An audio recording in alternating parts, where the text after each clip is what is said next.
you'll hear from historian Stanley Carnow, Elsa Walsh of The New Yorker, The Washington Post's David Marinis, and Christopher Hitchens of The Nation and Vanity Fair. Then the story behind Man of the Century, the life and times of Pope John Paul II. Author Jonathan Whitney talks about his most recent book. Now former Book Notes authors, including historian Stanley Carnow and journalists Elsa Walsh, David Marinis, and Christopher Hitchens, talk about their current projects, what they read, and the life of a writer. This discussion is moderated by Brian Lamb of C-SPAN, who's the host of Book Notes. They spoke at Bibelo, a bookstore just outside Baltimore, Maryland.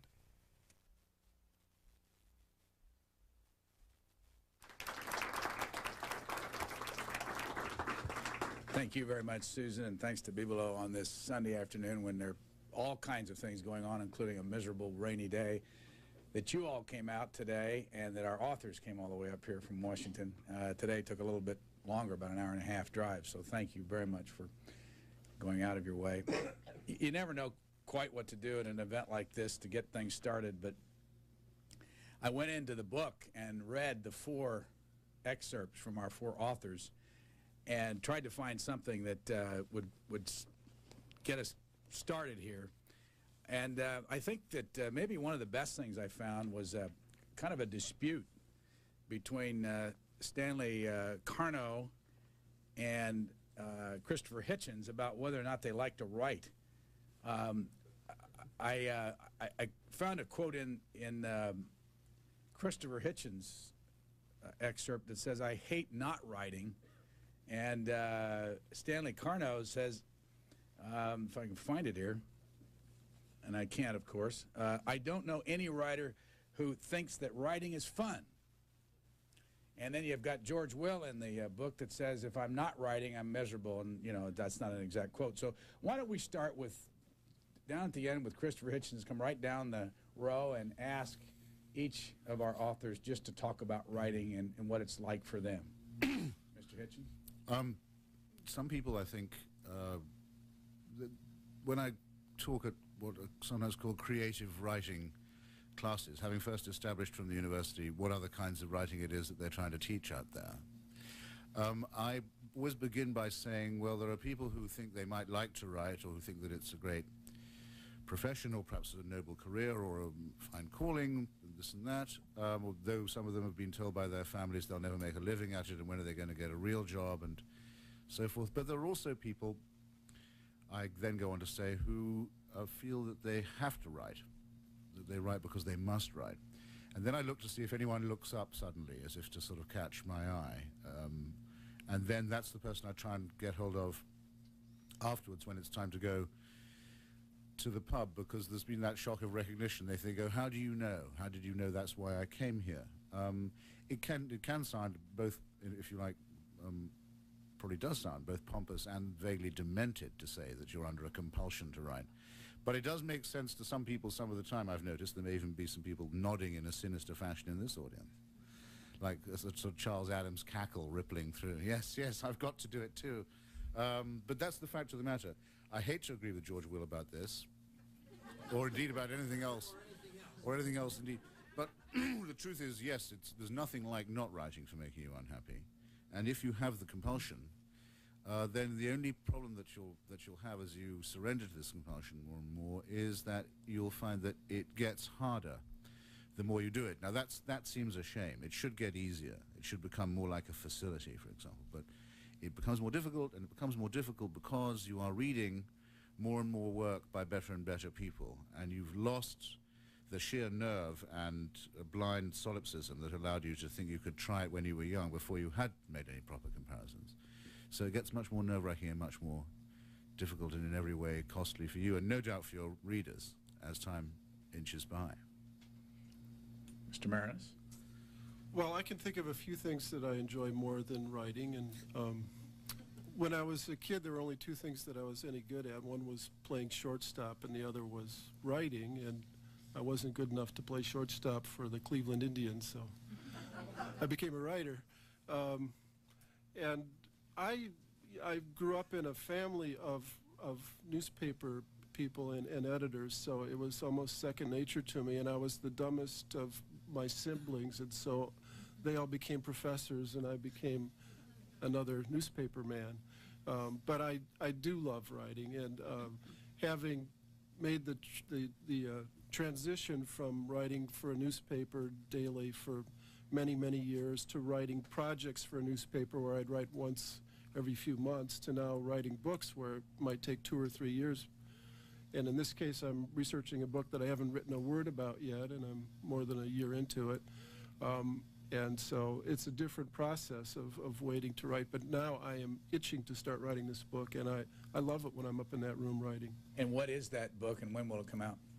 The book is a social biography of Vince Lombardi. It's a study of leadership and character, again, and also of the creation of an American myth, using the thread of religion, military, and football to write about modern American life, and using Vince Lombardi as the character. And it was a delight to research. My wife and I moved to Green Bay for 3 months to start it out last winter, which doesn't sound delightful, but it really was. And lived in New York all summer because he was a New Yorker. Actually spent 46 of his 57 years in New York. And just got back from Italy, where we traced his roots. And it does help that you were born in Madison? That's probably why I turned to Lombardi as the sports figure that I was interested in, because he was an icon of my younger days, yeah. Before we leave, Christopher Hitchens, are you writing a book now? Well, I wouldn't say I liked it that much. I mean, I like sort of doing it. I more and more find that I like the pace and rhythm of magazine writing, I've got to say. And of writing the kind of feuilleton piece. I've got to write one tonight, actually. And I'm looking forward to getting back to doing it. You know, I know even if I get back late and after dinner and so on, even if I'm tired, I have a rough idea of how I want it to go. I know what my readers are like. This is a nation piece. I sort of know how to talk to them. I can't believe I'm getting paid for it. We can work on that if you'd like. Let's go to Elsa Walsh. How about writing? No, which is just as well, yes. I'm so disappointed, Christopher, to hear that it's only the people who love to write that get to go to the bar with you, because I think I'm more in Stanley's category. When I first began writing, I loved the process of writing, and then what I really realized as I became a newspaper reporter and started out doing that way, what I really loved to do was the research. And for me, that's what's the most fun, and it's very difficult to actually sit down at the end and begin to organize what I want to say and think what I want to say, and oftentimes I have to write many drafts before I get to that point where I know what it is that I do want to say. And so for me, what I think are the two things that are most fun about writing is the research and the rewriting, not the first step of the writing. What's the difference, while we're there, what's the difference between writing for the Washington Post, the book, and now the New Yorker? Well, with the book, I could spend as much time as I wanted, so that was a lot of fun. Writing for the Washington Post taught me to be quick. It taught me to be accurate. It taught me to dig deep. Writing the book was a completely different process in which I spent years and years, whereas at the Washington Post, sometimes I'd spend an hour writing a piece. And working for the New Yorker, for me, is sort of a nice midpoint between those two, because when you write a piece for the New Yorker, it's like writing a little mini book, but you get it out and you don't have to market and you don't have to sell it. Stanley Carnot, before we go any farther, is it Carnot or Carnot? Carnot. Carnot. Like Moscow. But in our discussion on book notes, you talked about the New Yorker, and you talked about one of your dreams writing for the New Yorker. Yeah, and I tried a piece for the New Yorker a couple of years ago. They paid me very handsomely and everything. It didn't seem to work, but that's maybe it was my fault, probably. Yeah, the New Yorker is a good place to work, and I envy you going there. I'm a great New Yorker fan from my college days, which was long before most of you were born. Pardon me, but when I thought the New Yorker was like the New York Yankees, you know, when Harold Ross was the editor, and I would have given anything to have been one of those writers. What about writing? You know, we start off with your quote. I'm going to tell you, I think that if you enjoy writing, you're doing something wrong. I agree with Elsa. The research part is lovely. I mean, that's fun. And you go off and if you're a vacuum cleaner researcher like I am, you go with a tape recorder, and you got a zillion times more material than you can possibly use in a book. And then you got to start cutting it down, and you got to make these decisions about what you're going to use, what you're going to throw away. And everything is so good that throwing away stuff is very difficult. I don't know whether Hemingway said it to me. I'm name dropping because he did talk to me in part of my book here. I must say that, just to digress for a moment, everything he said to me during the course of our conversation on the report, he said to people 1,000 times before. There was nothing original about it. But at that stage in his life, he was getting old and garrulous and drunk most of the time. But he said that, you know, the art of writing is knowing what to throw away. But he himself had great trouble doing it, and at one stage he had to cut 60,000 words out of a book, and he couldn't do it, so they had to hire someone to do the cutting for him. But then you get to the process of, after you've done your research and you've read the things and you've got a whole wall of books you're cribbing from and interviews and newspaper clippings and all, and then you start organizing it, and then you start writing it, and that's where it becomes horrible. Because you know, I want to say another thing. It's a whole new subject. I don't want to go too far into it. Writing on a computer has improved your writing, but makes it also more difficult because you can change so easily. So you become obsessed. You wake up at 3 o'clock in the morning and you go down to I work in my cellar. You stick that adjective in, right? And you look at maybe another. Then you get the thesaurus out. You look through it. Maybe there's another adjective. So you hang out down there for an hour or so, and you go back to sleep if you can. You wake up in the morning, you look at it, says, nah, stinks. Cut the adjectives out. And so this obsession, compulsion, to go on fiddling, manicuring, embroidering, and so forth. And when the time you're finished, you feel like, you know, writing is the loneliness of the long-distance runner in any case, because you're all by yourself, in contrast to the newsroom, where I also worked at the Washington Post. And you really feel drained, you know. You feel like you want to take a 3-year vacation, but you can't do that. You have to go on to your next book, right? In Elsa Walsh's interview, you said something I'd like to have you start talking about here. And by the way, we're going to go to questions from you all if you have any very soon, so just kind of let me know. And there's a mic over here, and it would be very helpful if you could go to the mic. I know some people don't like to do that, but that way we can pick you up on both camera and audio. In talking about your interviewing, and you had the 3 women that you featured in your book, Rachel Warby, Meredith Vieira, and Allison Esterbrook. A breast surgeon. You said people tend not to tell the truth at first. And all 4 of you I know have interviewed. Would you expand on what you meant by that? Well, when I said that people tend not to tell the truth when you first interview them, I wasn't meaning to say that they lie when they tell you things. It is often the case that most people don't really know what they think, and I sort of likened it, I don't know in my interview to you, but I liken it to myself as sort of a psychoanalytic process, which is that if you keep going back to a person and asking them similar questions and broadening it and going deeper, and that oftentimes the person will discover along with you a sort of a deeper truth in their life. One of the women in my book was the classical music conductor married to the governor of West Virginia for a very long time, had said to me during the course of our interviews that she didn't want to have a child. And as we began to talk over a period of a year, she in fact one day told me she had something very important to tell me, and she changed her mind about that and said, I asked her, why have you changed your mind? She said that talking to me had forced her to listen to herself. And I think it's something that Shakespeare had once described as kind of self-hearing. And when you're in an interview process, when you ask those questions again and again, people finally begin to self-hear and analyze what they've said and begin to ask themselves, is it true? Did you tape record people? I tape record almost all of my interviews and transcribe them because I find that I don't take notes quickly enough.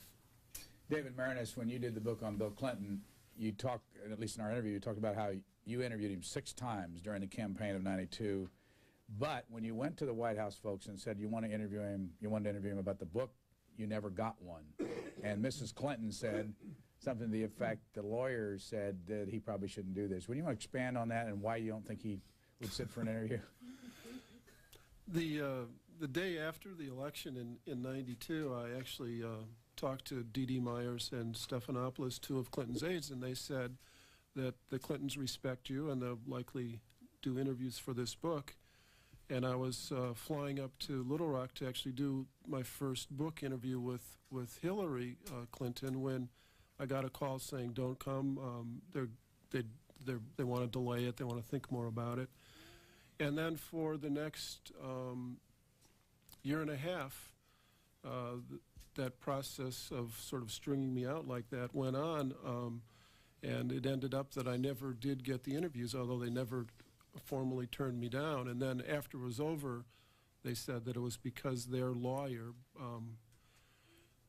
who I won't name, but anyway, their lawyer said, yeah, right, that's told them not to do the interviews with me because it might affect their memoirs, which is utterly ridiculous because, of course, people are going to buy their memoirs not because of anything that was in my book or not in my book, but because it's them. It's a celebrity book. It's not anything that they say. And that process continued even after my book came out, where I went back to reporting for the Washington Post, and I was covering the 1996 elections. And there were 3 times when I wanted to do interviews with President Clinton, and we were 3 reporters from the Post were going to go over to the White House to interview him before the convention in '96. And at the last minute, Mike McCurry, the press secretary then, called and said, well, you better not have Marinus come over. The president doesn't want to deal with those soul-searching questions that he'll ask. And then, so the other 2 reporters went to the White House and walked into the Oval Office, and President Clinton said, well, where's David? I haven't seen him in a long time. I'd really like to talk to him. I finally did meet the president again just a few months ago. I won an award, and I was on the dais at the American Society of Newspaper Editors convention, and President Clinton was the main speaker, and he had to go down the row and meet everybody. And the whole White House press corps was in the back of the room wondering what this occasion would be like when he finally shook my hand again. And it was great. It was classic Clinton. He walked by and he had the crutches then because his knee was hurt. And he shook my hand and said, David, congratulations, nice tie, and then moved on. And it was just... Were you wearing a tie? I usually don't, I was, but I've seen him mouth those words, nice tie, so many times. That's what he says. Can I interrupt for 1 second? How do you think that the book would have changed had you been able to interview him the same way you've been able to interview him for the newspaper? Because sometimes when you get access to a very famous person, a person who's been interviewed a lot, you instead don't get very much, and it can hurt you at times. Well, I think that's absolutely right, and I actually had mixed feelings the whole time that I was trying to get the interviews with him. And I tried to approach the biography, which was, I mean, it's a question even whether you can call something a biography about someone who's 46 years old at the time and is not dead. I mean, some people argue you shouldn't write one until someone is dead. But in any case, I tried to approach it as though my subject was not there. And I did get a lot of his letters and his voice from different parts of his life, and I think that was probably more important to me than getting those interviews where I would have had to deal with his take on his own life, which, as we all know, could be pretty colorful, but not necessarily accurate. David, does he have someone like Edmund Morris sitting in there, the way Reagan did? You know, Edmund Morris was sat in the White House for 8 years and is going to do the great Reagan book. I don't know how great it's going to be, but it's going to be the Reagan book. He does not. He has a very great friend who's a great writer, who is Taylor Branch. But Taylor is just finishing his next book on Martin Luther King and the Civil Rights Movement, and really went to the White House several times to talk with President Clinton. And I know that the president would have loved to have had Taylor write that book. But I think it's lucky for Taylor that it didn't happen. Stanley Carnell, let me ask you the same question that we started with Elsa Walsh, because in your book on Vietnam and your PBS series, you did a lot of interviewing both for television and for your book. What about people when you interviewed them? Do they tend not to tell the truth at first? Oh, and on Vietnam, there are great numbers of liars. There's no question about that. What we did, first of all, I covered the war for a long time. And so when I got to doing the interviews with people, you know, you learn as much as you bring to the subject. And if you come there with a good deal of knowledge and experience, and you've known these guys for a long time, you know, then you're kind of, it's much more congenial with them, even if you may be adversarial, but they know that you know something. It's not as if you're coming to them cold. The other thing about it is that when we did the interviews, when I did them for the book and the television series, it was several years after the war, and some of them were beginning to say things, reveal things that they didn't during the war when they were either in office as officials, and also because we began to dig up a lot of other material. So you would go to them and say, look, you said publicly such and such, but we know here's a confidential memo that came out in the Pentagon Papers or something, and while you said this publicly, you were saying something else privately, so let's come clean on it, of course, and they did. We did have some problems. McNamara, strangely enough, was the one person who refused to be interviewed, given what he finally did. And I remember, given the book that he wrote, this terrible book, I think,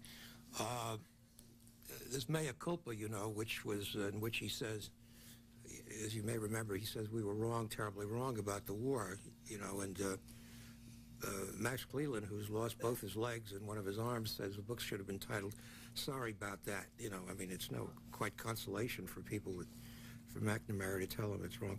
At any rate, he refused to be interviewed, but for the most part, everybody did. And again, as I say, if you come to it with some knowledge and experience, I think we did pretty well. The toughest thing, and just the final, was at the time, we went to Vietnam in 1981, and it was really difficult because every time we interviewed some, let's say, a communist veteran or a soldier, he'd be surrounded with officials, and he would make his whole role in the war sound terribly heroic and so forth. If we went back and did it today, it would be much different because you're beginning to get Vietnamese communist enemy veterans writing the stories about in novel form or others, especially in novels, and they had a terrible time, just like our GIs did. And they're beginning to talk about how they smoked pot and they fragged their officers and they raped women and they deserted. We weren't getting that at the time, and but that's the way it is. We did it at that time, and we did the best we could at that moment. Mr. Hitchens, in the Stanley Carno interview for Book Notes, he talked about how he got to do this book on Vietnam by laying on the beach in Nantucket with his friend Larry Grossman, who said, let's do a series on PBS on Vietnam. I bring that up because I want to ask you all about connections and whether or not in the book business that you're in, could you do what you're doing without connections? I was laying on the beach in Nantucket is the first line of a limerick, isn't it? You're not going to go on there. There's a phrase that goes into Nothing occurs to me when you ask about connections, Brian, because I'm published mainly by Verso, which is a small house. It's the publishing arm of New Left Review, which is a very good magazine, indeed, but with a fairly small circulation and not much what you might call a clout. Ancient loyalties are involved here. They will print stuff of mine that other publishers won't. I was going to tell you an interview story, though. Please do. If we weren't out of time on that. We're not. Well, what I've found is that amazing, if there's something you want someone to say and you think you can steer them into saying it, you think by your artful questioning you'll get it out of them, the thing that you're wanting to elicit, say, very often they'll volunteer it.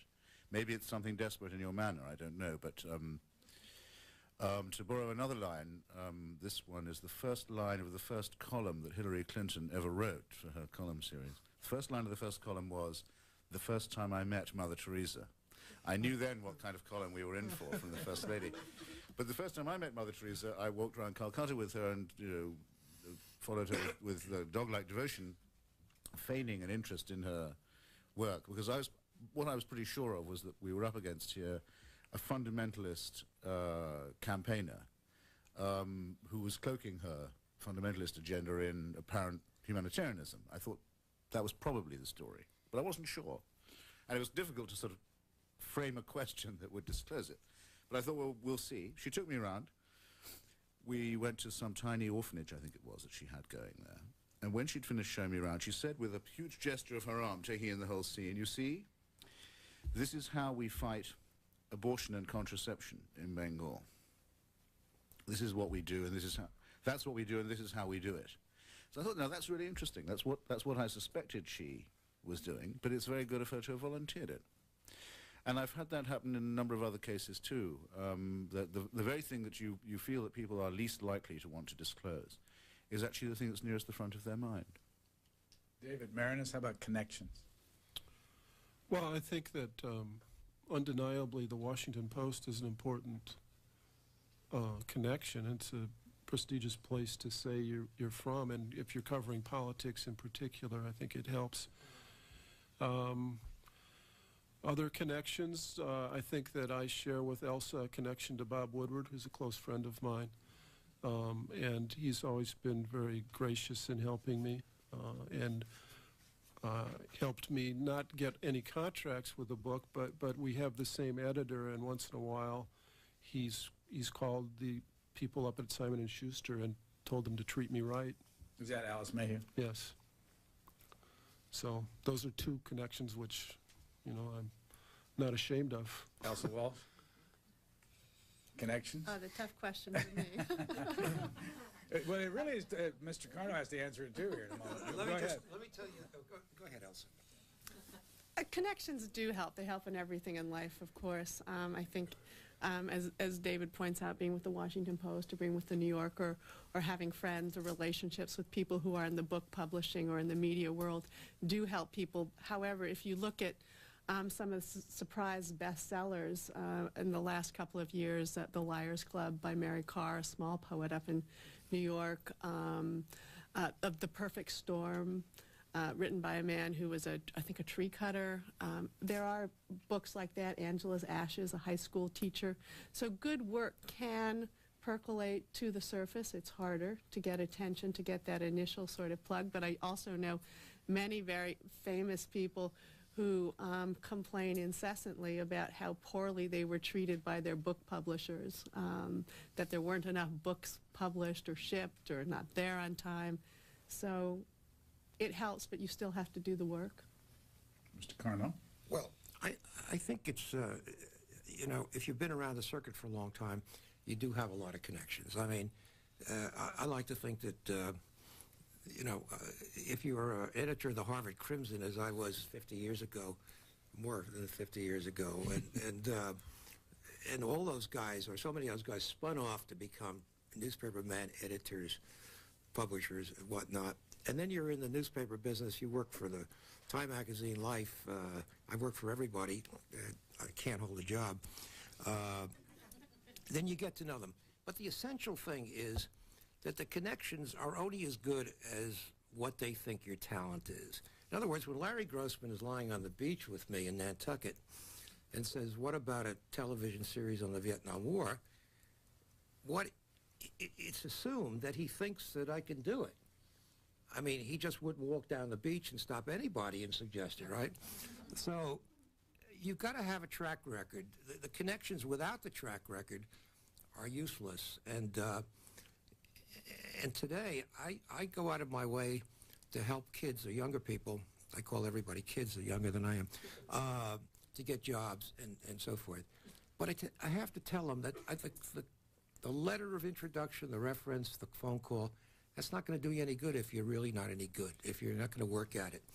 And I think that's the key to the whole thing.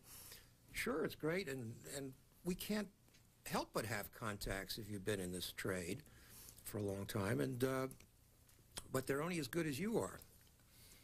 Anybody have a question they want to, if they've got anything, stand up at the mic, and I'll go to it in just a second. We have a gentleman over here who's got one. Yes, sir, you're on. Right here? Right there. Hi, what a tremendous group. I feel very lucky to have you all here. The two questions that come to mind to me, perhaps we could go down the line, is I like to know if there's a woman, perhaps a woman and a man, and perhaps both of you could think about that you interviewed that would be a good role model for our youngsters, perhaps girls to look up to and then boys to look up to. Also, professional sports have always interested me, how some athletes are so unapproachable, and then you have famous athletes like Cal Ripken, who, love to sign 2,000 books. I was wondering perhaps if any of you can recall an athlete who really gave you a very good interview, and maybe some athlete that kind of gave you a hard time. Thank you very much. Both David Marinus and Stanley Carno have done written sports. Has Elsa Walsh, you ever written about sports? No, not that I can think of. Christopher Hitchens? No, I've written about C.L.R. James, who was the great West Indian, great Trinidadian historian, who was also the greatest writer ever about the game of cricket. But that I've always found it's hard to get huddles to form to discuss cricket what about in Maryland. Why don't we start with you? What about a role model, either for a man or a woman, boy or a girl? Without offense to the question, a role model is an expression I've come to detest, rather like icon or idol. They all seem to be running together now into this world of the vicarious coverage and vicarious existence. In fact, people wanting to lead virtual lives modeled on the lives of others. What depresses me about that is that just as it might be a good idea to have, let's say, someone who you thought of as an ideal figure who could inspire you, but the people who are held up as role models are simultaneously moved into a kind of stratosphere either of sainthood or celebrity where any normal reflective person would realize at once they wouldn't be able to follow them. Thus, no sooner is the idea proposed than it's moved out of their reach. Somebody mentioned Dr. King, or you mentioned Taylor's wonderful book about King. For example, it's always struck me as wonderful that, that's two wonderfuls, I hope I'll be forgiven. It's always struck me as impressive and moving that in Taylor's book and in other works on Dr. King, you can find out that he cheated on his exams, he probably plagiarized most of his doctoral thesis, he was a terrible fornicator, and so on, and traitor in his marriage, and so, because people think, well, I could do all that, and probably have done some of it, which means that therefore I could still maybe make a contribution to humanity, and I don't have to pass some ludicrous icon, idol, or role model test that would put me in the world of the narcissist and the robot, like say Diana Spencer. Mr. Marinus? That's, to some people, part of the attraction of President Clinton, too. I can see how it could be a very powerful hold if properly exerted. Yes. I share Christopher's. I don't hold the phrase role model in contempt, but I don't look at subjects that way. There are people that I like very much and some that I don't like very much, and it's not necessarily that they're role models or not.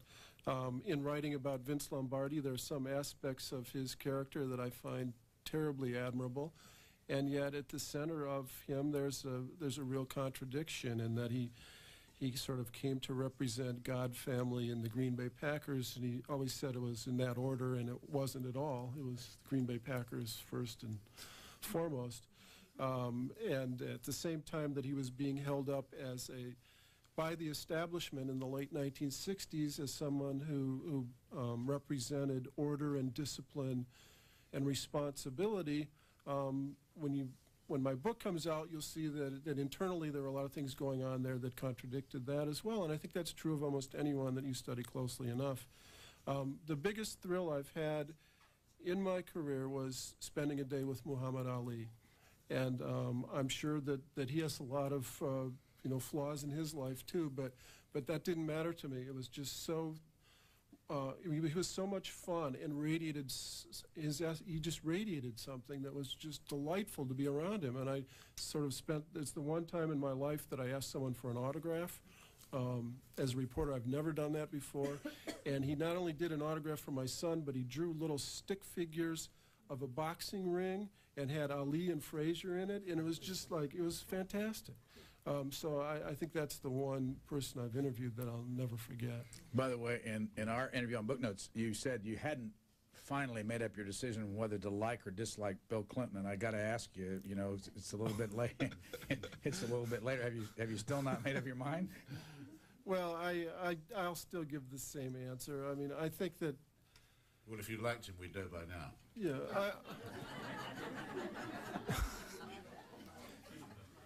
I think he's very predictive, and that even though my book ends the day he began his race for president, everything he's done since is in there. So that's all I'll say. Elsa Walsh, what about the question? Well, being the mother of a 14-month-old daughter, I'm a little less cynical these days than I used to be, and so the question about role models is one that doesn't offend me. I think two people who I interviewed quite a while ago as a reporter at the Washington Post for a series on public safety who impressed me very much were Ralph Nader, who is the great consumer activist, and a woman named Joan Claybrook, who is the head of something called Public Citizen, who is also a consumer activist. Two people who I think have dedicated their lives, sometimes perhaps in a way that I may not always agree with, but who have dedicated their lives to things that they believe in, haven't sold out, live pretty frugally, are committed. How about a sports figure? Anybody there that... I don't know. I hardly know any sports figures. I should think of some. Mr. Carno? On sports, I kind of gave up sports after being the sports editor of my high school newspaper.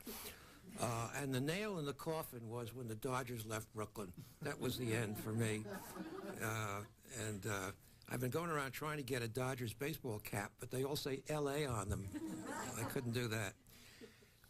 You know, as a reporter, I've gone from being a reporter to writing books. I mean, it's not much. It's the same thing, except the deadlines are different. But I think you instinctively shy away from getting too close to the people you're dealing with. I mean, there are a lot of people I admire, and some of them, some political figures have actually been close friends of mine, on the understanding that I'm going to be free to write about them as I please. One figure comes to mind, Nino Aquino, who was assassinated in August of 1983 and whose widow, Cory Aquino, became president of the Philippines. He and I were very close friends. And I had great admiration for him. He was a great swaggering figure. I mean, he was just swashbuckling, marvelous guy.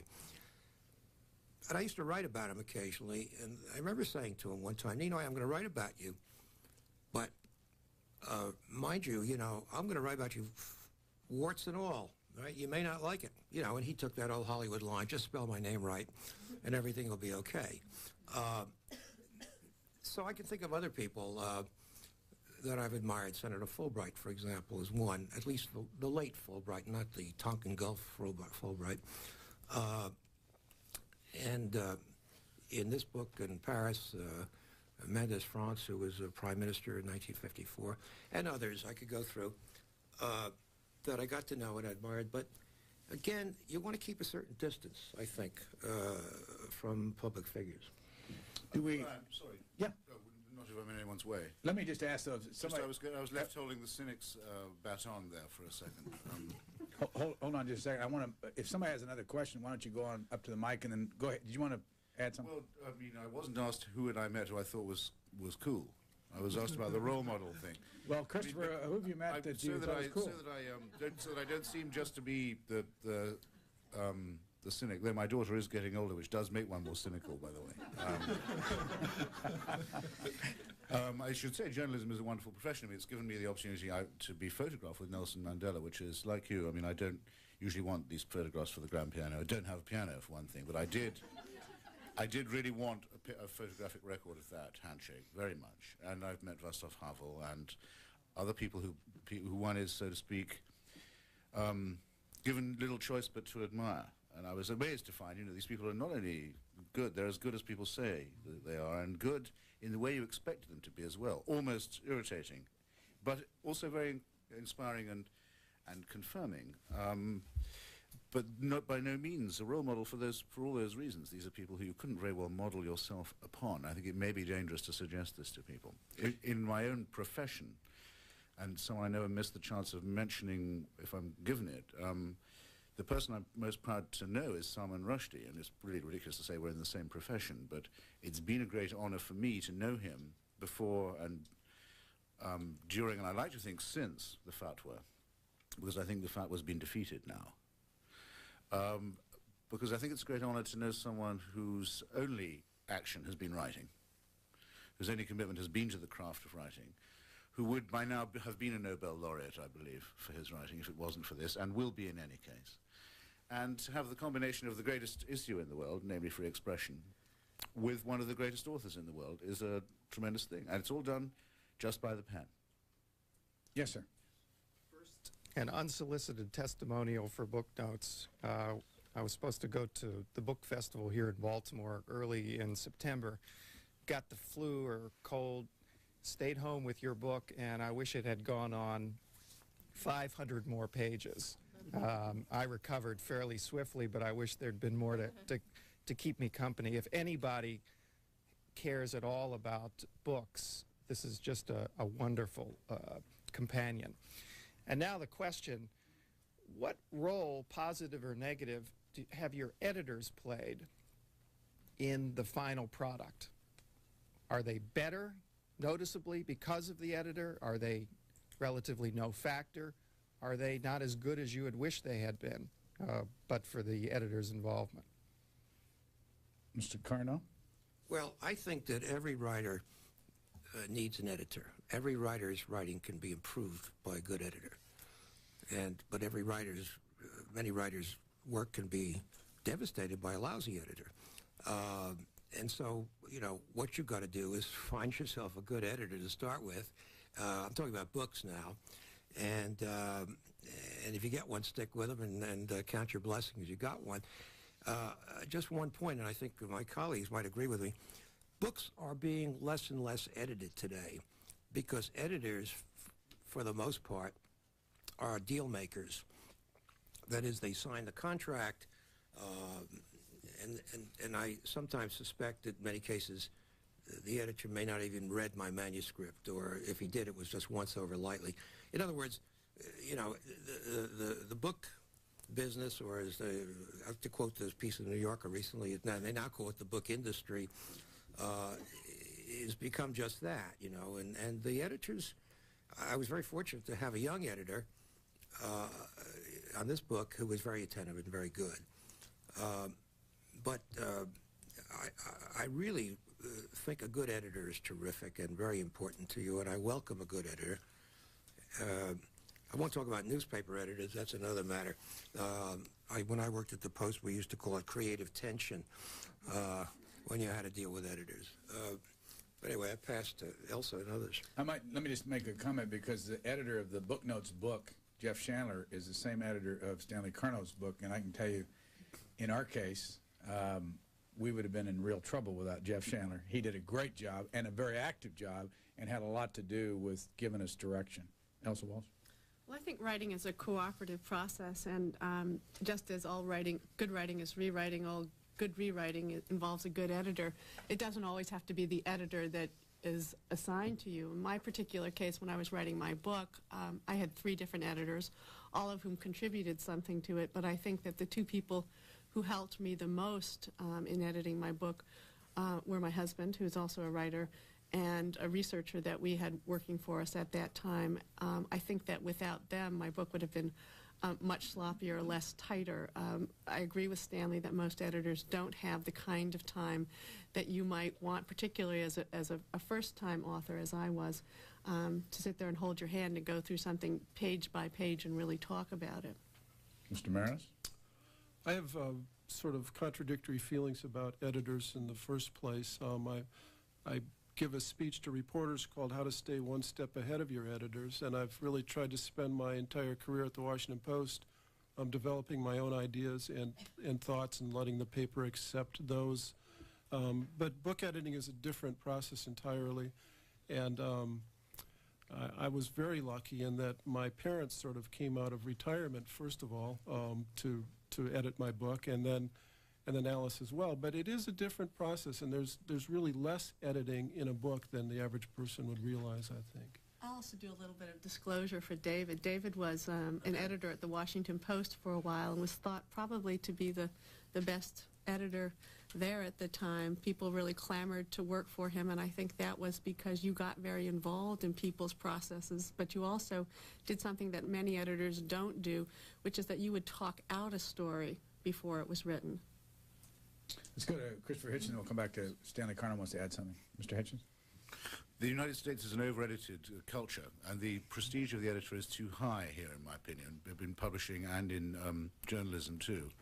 The job of an editor really ought to be simply to find people who can write and empower or enable, two other words I don't like, them to get on with it, so people will get my drift. I've been very lucky in having editors like that in the magazine business. Victor Nowacki at The Nation, for example, and Graydon Carter at Vanity Fair are tremendously good at just, and have been very good, and Katrina Vanden Heuvel too, and simply deciding what they think one is good at, and trying to find occasions where one could do that bit. I think, though, in book writing, there are only two observations I'd add. One, the editor edits best who edits least, and two, it's good to have an editor who either wants to be or has been themselves a writer. And I was very lucky in that respect when I did my work for Farrar, Straus and Giroux to have David Reef as an editor. I think you've interviewed, have you not? You certainly have seen him on C-SPAN. We've had him on. I have not interviewed him, yeah. I know he's not in your book, but I mean, he's a No, very... I did interview him on a morning show once, yeah. You did? Not on the book I thought show. I'd seen you together as Yeah, no, he was on.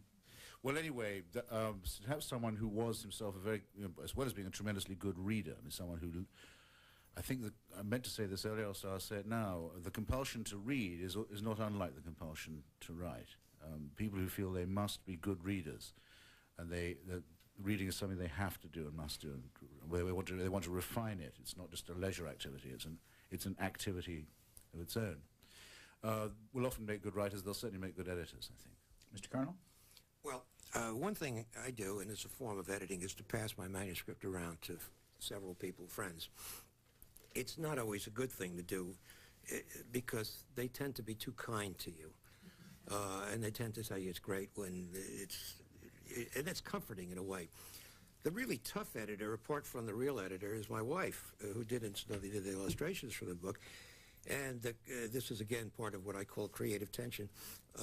When she'd read the manuscript and say, well, this is not clear, and then I'd scream at her, what do you mean it's not clear? It's a perfect... And then I think, if she doesn't think it's clear, it's probably not clear, right? So go back and rewrite it. And that, you have to have, I guess a wife is, or a maid of some sort is as good as the best editor you can have, because she or he can be really honest with you. And you know, and then, of course, you boil up like overheated milk, and then it cools down a bit, and you have dinner. Is there another question ready in the audience?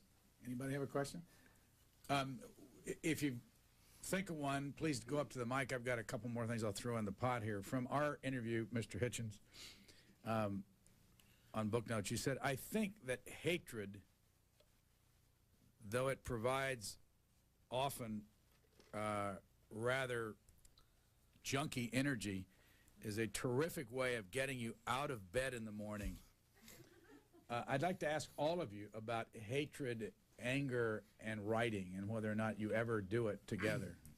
Mister, you want to expound on that? Are you a hater? They say you never forget your first love. I can remember my first hate, jealousy hate, with real vividness, and the feeling that it was a strong motivator to write. It wouldn't be an interesting one to share with you, but I can remember it very well, and it's how I learned an important distinction. Many people feel that, and many people in fact are fond of saying, that it's more important to generate light than heat. You may have heard this wised-up remark made by people. It sounds so judicious, doesn't it?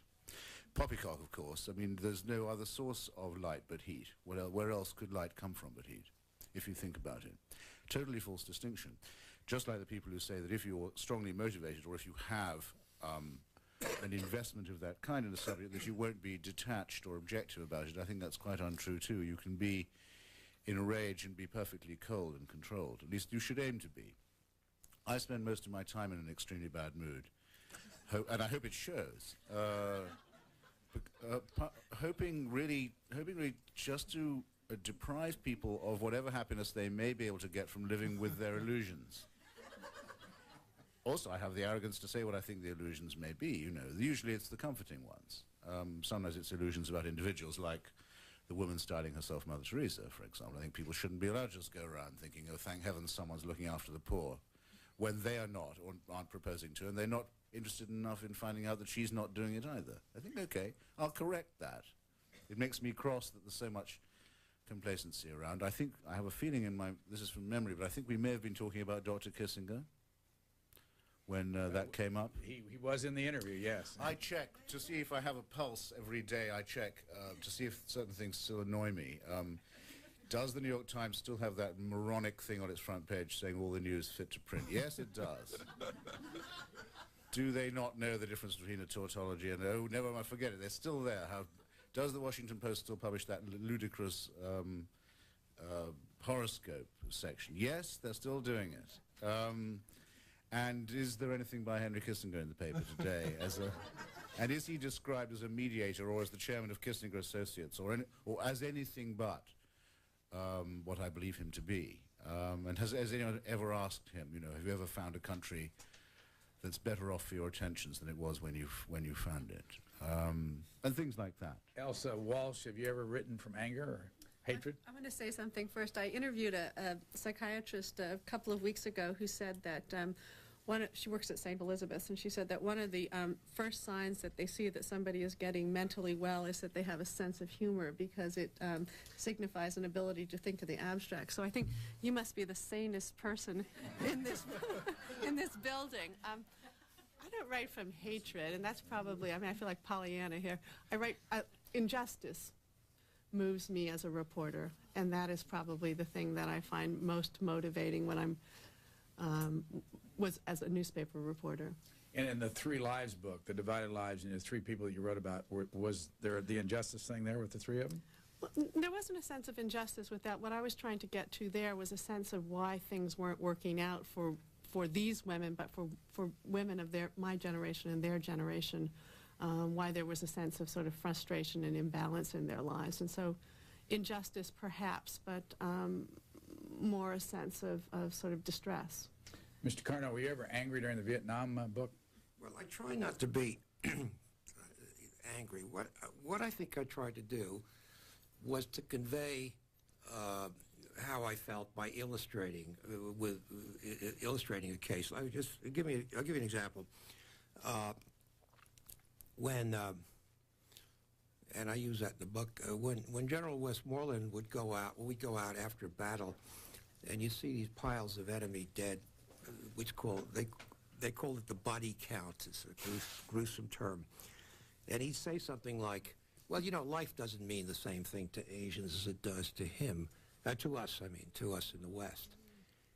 And then you write that, right? And maybe if you had and I've done this with him, actually, and you say, what about the Battle of Antietam, you know, where 50,000 Americans were killed in one day, or the Battle of the Somme in 1916, where, I don't know how many, Christopher, how many, 100,000 British troops were killed in one day. Well, 60,000 before lunchtime on the, first day of the battle. The first day of the Battle of the Somme. A large number.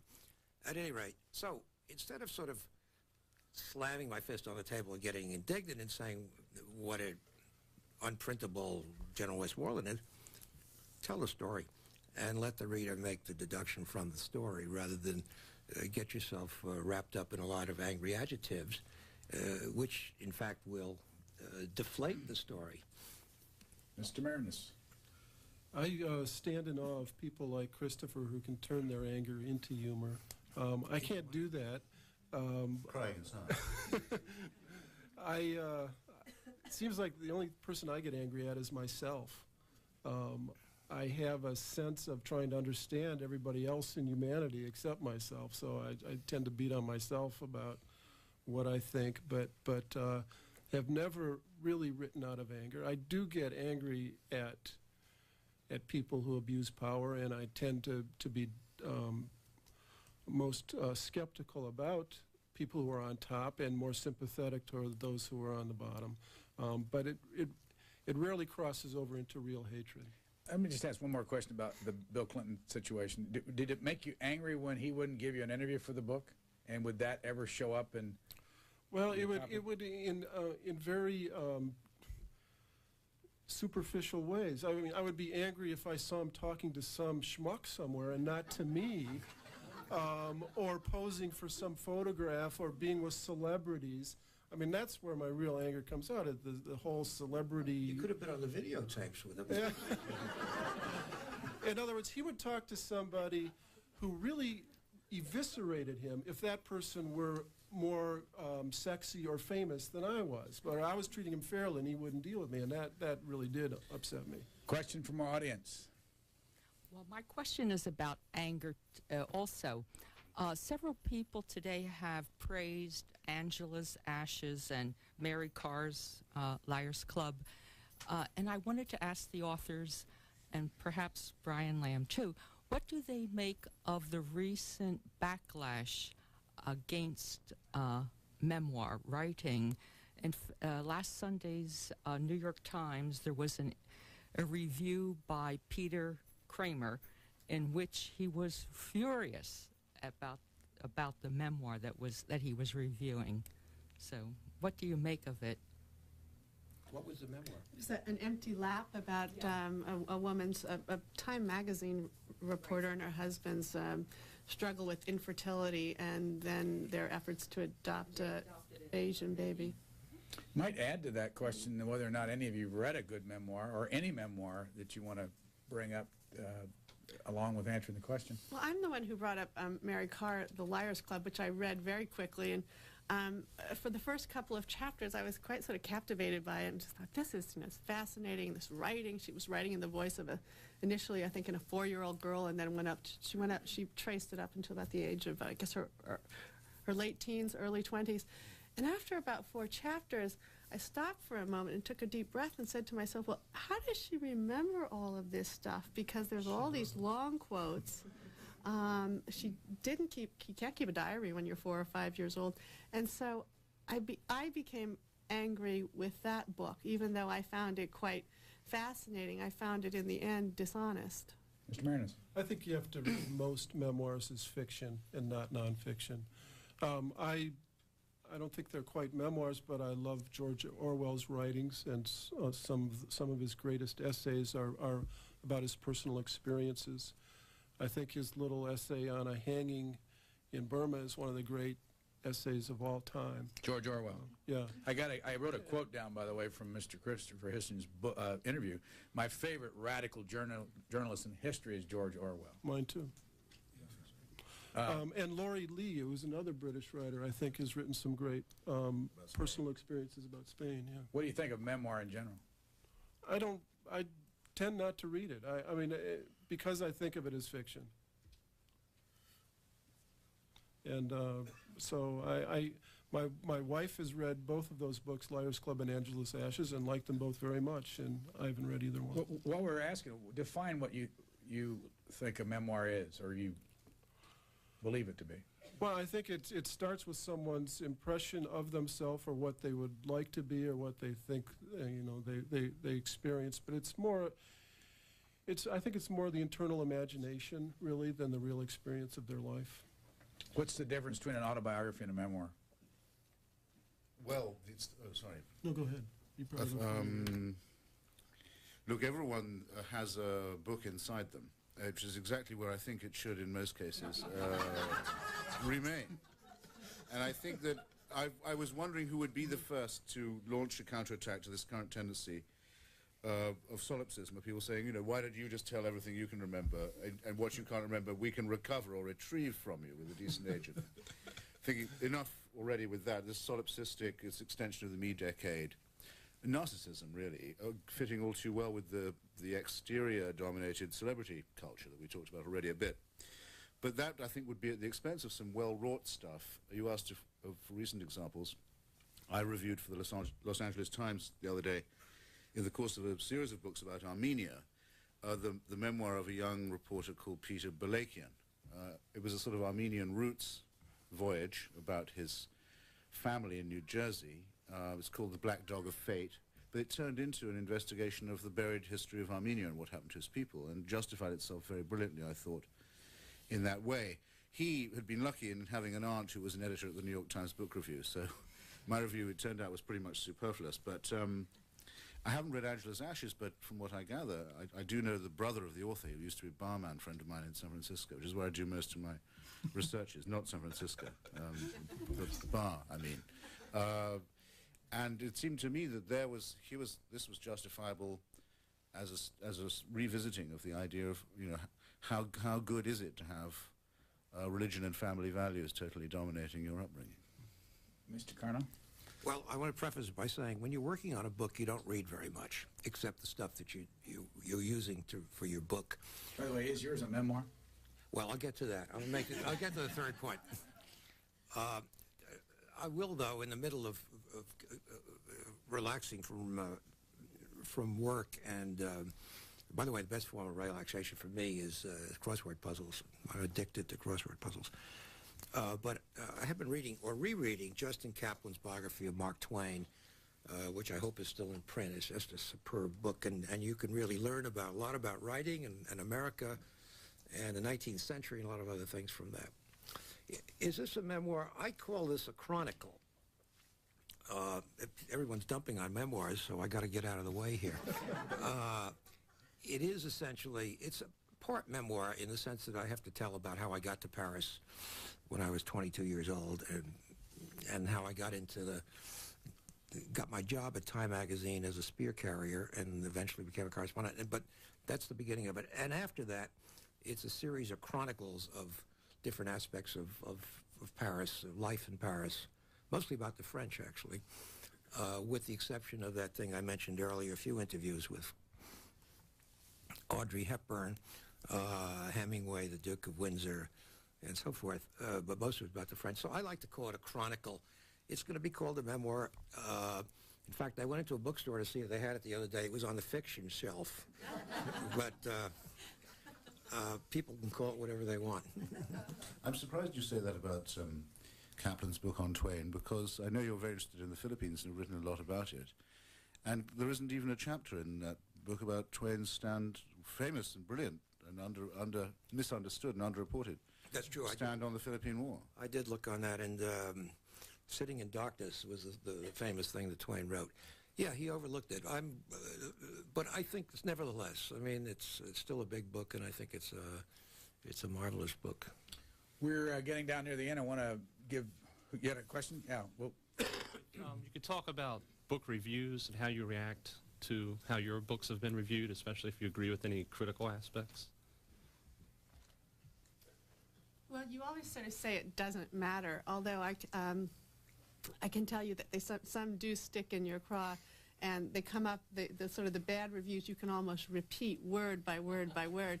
And when Princess Diana was killed in early September, one of my first reactions was, and I hate to admit this about myself because it really is so narcissistic, was to get very angry at a review which had said, reading my book and trying to learn about a marriage was for the average person trying to learn about marriage from Princess Diana and her marriage to Prince Charles. And I thought to myself, well, see, she was wrong, because all these women are really interested in what's happened to Princess Diana. And then I stepped back for a minute and I thought, you are really insane. Is it better to be reviewed badly rather than not at all? No, without doubt. There are some authors who claim they never read their reviews. For some reason, most of the authors I've heard make this claim are female. I don't know if that's coincidence or not. In the case of Doris Lessing, who I once heard claim that she doesn't bother to read her clips, I believed her. In the case of the others, I didn't, if only because in one case, Margaret Drabble, I heard her denouncing a review to a different person later on in the same evening as having been grossly unfair.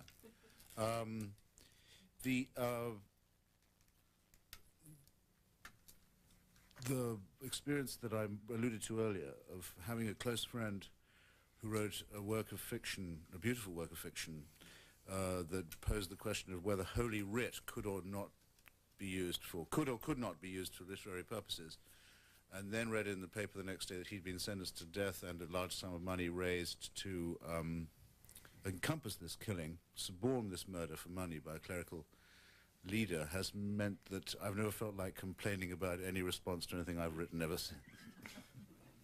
David Maris? The worst review in history.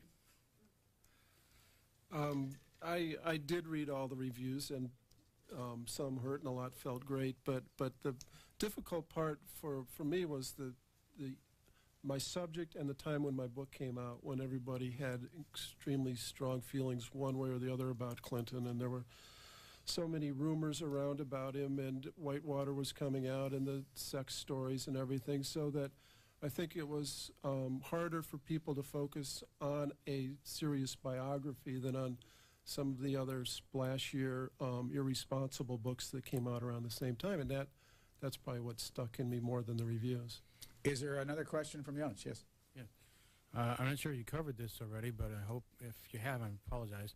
There's been some publicity lately about how much of a rarefied air it is to get on the bestseller lists of particular publications and newspapers, and the relationship between that and being successful at selling books. I've seen very popular books get to the remainder table pretty quickly, but others not. And I'm wondering, because your books, as I would understand, are bestsellers pretty quickly, but also over time, what you feel about the book publishing business that makes it so much of a chance to, you spend a year or two writing this book and you don't make it to the New York Times bestseller list, then what? Let me ask on that question to Stanley Carno, how long did you work on your Paris book? And I worked on this I knocked off in 2 years. That's nothing. I did a book on, but don't forget, you say how long? I mean, there's 50 years of research, right? I mean, I was using material I've been I did a book on China back in 1972, which was also based on 11 years as a correspondent based in Hong Kong and in China. Vietnam, the same thing. It took me 7 or 8 years to do that, and one on the Philippines took a long time. I mean, the first thing I think, and maybe people from the bookstore can answer this question better than I can, but I've discussed it with the publisher. I discussed it with the president of Random House the other day, Harry Evans, if I can drop a name. What sells books? They don't know. I mean, they don't know what is the magic that makes a book a bestseller or not. When I did my book on the Vietnam War and submitted the manuscript to the first publisher, he said it read like a sophomore term paper and broke the contract. And then I went on to another publisher, to Viking, and by Christmas it had been on the bestseller list steadily. And so much for the first publisher, who was a seasoned veteran. I mean, they just don't. Nobody seems to know, unless there's some secret that I don't know. I've gotten great reviews for books that sank to the bottom of the sea. The whole reviewing process is a strange one. Susan reminded me of I got a very good review the other day in the Post, and I like to get good reviews. Let's not bandy this around. We're not above all this stuff, Dr. Johnson once said that nobody except a blockhead writes except for money, and we all want to be successful and make money out of books. But I got one in Publishers Weekly, a pre-publication review, said, the trouble with these memoirs is that they're dated. And I was crestfallen for a while. The Dr. Johnson quote, by the way, is in the 1989 interview that I did with Mr. Carno, so he's held on to that for a long time. I believe it. He's one of my great heroes. Mr. Marinus? I thought you interviewed Dr. Johnson. Please. I could have. Well, I confess, probably like most writers, I get depressed when I look at the bestseller lists often, at what's there, and it boggles my mind on why people buy certain books and not others. But I try to block it totally out of my mind during the whole process that I'm writing a book. And so I don't even want to talk about it now. I just want to focus on the book I'm working on and see what happens when it's done. But if you start thinking about, what could you put into the book that will sell it or not, then you're destroying your own integrity. So. Elsa Walsh? Well, I mean, there's not really much more to add to this except to say that it's quite foolish to try to hope when you're writing your book that it's going to be on the bestseller list, because there's really, there's no sort of telling. And the last word for this event here today will come from Christopher Hitchens. There's a wonderful poem, if you can get it in an anthology of his poems, by Clive James. It's called "The Book of My Enemy Has Been Remaindered." I recommend it to everybody. I have it pinned up above my typewriter. Look, there are certain ways, there are certain small vengeances you can get. None of my books have made anything you could call money, or certainly approached any kind of a list. One of them once got on a list of 10 not very well-selling books that should have sold better. That was done by a magazine in London called Time Out. So Losers Top 10. I still have the clip of that somewhere. And I'm pleased with this little book I've done on Cyprus here, because when I decided that there should be a book on Cyprus and there's a need for one, this is some years ago now, in 1984, my agent, my publisher, everyone told me no one will read it, no one will buy it, no one will publish it. And this is its third reprinting, if I do say it myself, very modest, but it does tell, if anyone's interested, and they should be, what happened to the martyred people of that island, and why it's still a very dangerous situation. And I'm proud of having sort of stood over it. Peter de Vries, who here reads Peter de Vries? Anybody? He's a very good... Not anymore. Well, minor novelist, I think, is the term, probably. Good minor American novelist, New Yorker writer. He could make you laugh, he could make you cry. He wrote a very wonderful tragic novel called The Blood of the Lamb, about the death of a child, which I think would almost certainly make anyone who was a mammal weep when they're reading it. And a very funny novel called Mackerel Plaza, extremely great comic writer. And he was once interviewed. I'll give him the last word. And he said, he was asked, what are your ambitions as a writer, Mr. de Vries? And he said, well, my ambitions as a writer are to have a mass audience for my writing, a mass audience that is large enough for my elite audience to despise. I realized then that I'd found my role model. Thanks to Susan Weiss and Bibelows for doing all this on a Sunday afternoon, especially for you all for coming out on a rainy day. Nice to be with you.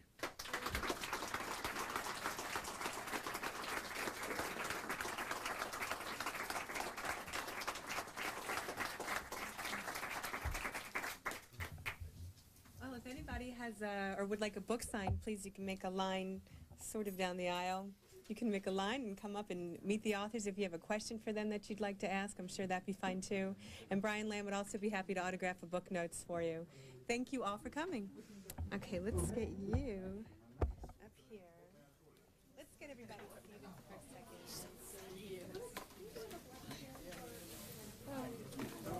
What may I call you? He says, what may I call you?